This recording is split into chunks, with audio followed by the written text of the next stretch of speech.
आपको बताते चले कि महिला रेल कर्मचारी किरण ने बताया कि उनके साथ नेत्रहीन महिला कर्मचारी मनीषा सीनियर क्लर्क के पद पर कार्यरत हैं। वो अपने अवकाश के लिए सीनियर डीसीएम सर के ऑफिस के बाहर बैठी हुई थी। वो नेत्रहीन है, इसलिए मैं उनका प्रार्थना पत्र लेकर सीनियर डीसीएम सर के चैम्बर में चली गई। इस बात से वो नाराज हो गए और मुझसे बोले कि तुम क्या उसकी वकील हो। इसके बाद उन्होंने मेरा ट्रांसफर कर दिया। किरण नाम है मेरा, वाणिज्य विभाग में। कैसे खराब हो गई आप? मैं यहाँ से ऑफिस छोड़ के 6:30 बजे गई थी और मैं जा रही थी। सीओ ने मुझे फोन किया कि आप आओ आओ। कह रही पता नहीं, मैंने कहा पता नहीं क्या बात है। मैं आ रही तो आते आते, क्योंकि 6 बजे के बाद भूख भी लगती है, उससे घबराहट से मुझे हालत खराब हो गई। मैं घर चली गई अपने, मेरे रिश्तेदार के यहाँ कोई फंक्शन था, मैं वहाँ चली गई। ये लोग फोन पे फोन कर रहे थे, उससे मेरा स्विच ऑफ हो गया फोन। तो मैंने वहाँ जाके फिर बच्चों को रात के 10 बजे मैंने फ़ोन किया, तो इन्होंने मुझे बताया कि 4 लोग 9:30 बजे तक मेरे घर पे रहे हैं। कोई लेटर लाए थे वो। तो जब मुझे पता चला मेरा ट्रांसफ़र हो गया। अब ट्रांसफ़र क्यों हुआ इसके बारे में मुझे नहीं पता। और 4-5 दिन से इसकी वजह से मुझे 2-3 दिन डाँट पड़ी है। सीनियर डीसीएम ने कहा, तो मैं अपनी फ़ाइल लेके गई थी अंदर, जो बाहर बैठी थी। तो मैंने कहा साहब वो मनीषा आई है। तो तुम कौन हो? वकील हो क्या उसकी? इस तरीके से मुझसे झाड़ा। उनकी पत्नी बैठी थी अंदर, तीनों अधिकारी थे। कहते हैं कि फिर इसको बुलाया, तो इससे भी कुछ कहा। ये उदास थी। शाम को मैंने इससे पूछा, मैंने कहा क्या बात हो गई, क्या कहा? साहब ने कर दी फाइल को।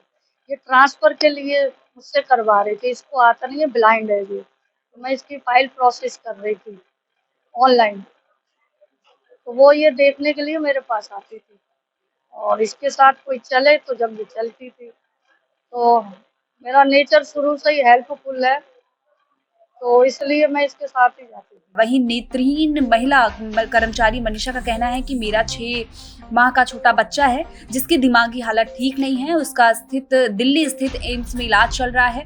मैं उसके उपचार के लिए छुट्टी लेने गई थी, लेकिन मेरा अवकाश स्वीकृत नहीं किया गया। रेल अधिकारी मुझे परेशान करते हैं और मुझे रिजाइन करने को कहते हैं। मुझे नेत्रहीन होने के नाते कोई भी सुविधा उपलब्ध नहीं कराई जा रही है जिससे मैं अपने कार्य को सुचारू रूप से कर सकूं। रेलवे अधिकारी मेरा स्थानांतरण भी कर रहे हैं और इस मामले में मंडल की जनसंपर्क अधिकारी प्राष्ठी श्रीवास्तव का कहना है कि स्थानांतरण सामान्य प्रक्रिया है, मामले को बेवजह तूल दिया जा रहा है। नाम क्या है? मनीषा कुमारी। मैं ज्वाइनिंग हुआ उसी दिन। 2 बार मुझे सीनियर डीसीएम सर ने मुझे दोबारा पर्सनल भेज दिया कि यहाँ तुम्हारे लिए कोई काम नहीं है।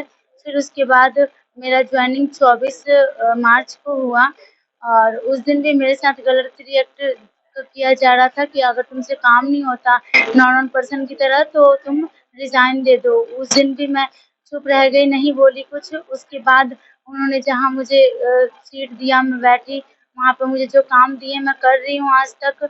और मैं ट्रांसफ़र चाहती हूँ दिल्ली, क्योंकि मेरे बच्चे के दिमाग के नस में चोट लग गया है, दब गया है, जिसकी वजह से दिल्ली के भी हॉस्पिटल्स ने और यहाँ रेलवे हॉस्पिटल्स ने भी उसको मतलब एम्स में रेफ़र कर दिया है, जिसकी वजह से अब उसका ट्रीटमेंट सिर्फ़ एम्स में ही होगा। इसलिए मैं चाहती हूँ कि मेरा जल्दी से जल्दी ट्रांसफ़र हो जाए। जून में मैंने फ़ाइल लगाई तो गलत मतलब उसकी वजह से कैंसल हो गया और दोबारा अगस्त में लगाया फ़ाइल, तो फिर मुझे लग रहा है गलत घुमाव की वजह से फिर कैंसल होने का चांसेस हो सकता है। और परसों मेरे साथ सीनियर डीसीएम सर ने, मैं उनसे फ़ाइल के रिगार्डिंग रिक्वेस्ट करने गई थी, तो उन्होंने कहा 2 मिनट बैठ जाओ। फिर मैं बाहर बैठी तो 15 मिनट बाद उन्होंने बुलाया और मुझे डाँटा कि तुम क्यों आई हो, क्यों बैठी हो, अपना काम क्यों नहीं करती हो, अपने केबिन में क्यों नहीं जाती हो, तुम्हारा एब्सेंट लगा दें 2 दिन का या तुम्हें चार्जशीट दे दें। तो फिर मेरे से कुछ भी नहीं पूछे और अपना ही बोलने लग गए। फिर मैं कुछ बोल नहीं पाई और फिर मुझे भगा दिया वहाँ से। आपके आपके कार्यालय में सुविधाएं उपलब्ध हैं? नहीं, मैं ब्लाइंड पर्सन हूँ, 100% ब्लाइंड, और उसके अकॉर्डिंग कोई सुविधा उपलब्ध नहीं है और मेरा जो हेल्प करता है उसके ऊपर भी कार्रवाई की जाती है, उसको भी पहले मना किया जाता है और उसके बाद वो ना माने तो फिर उसके ऊपर कार्रवाई किया जाता है। एग्ज़ाम्पल तौर पे किरण मैडम हैं, जिनको मुझे नहीं मालूम ट्रांसफ़र क्यों हुआ है उनका, उन्हें भी नहीं मालूम और उनका ट्रांसफ़र कर दिया गया।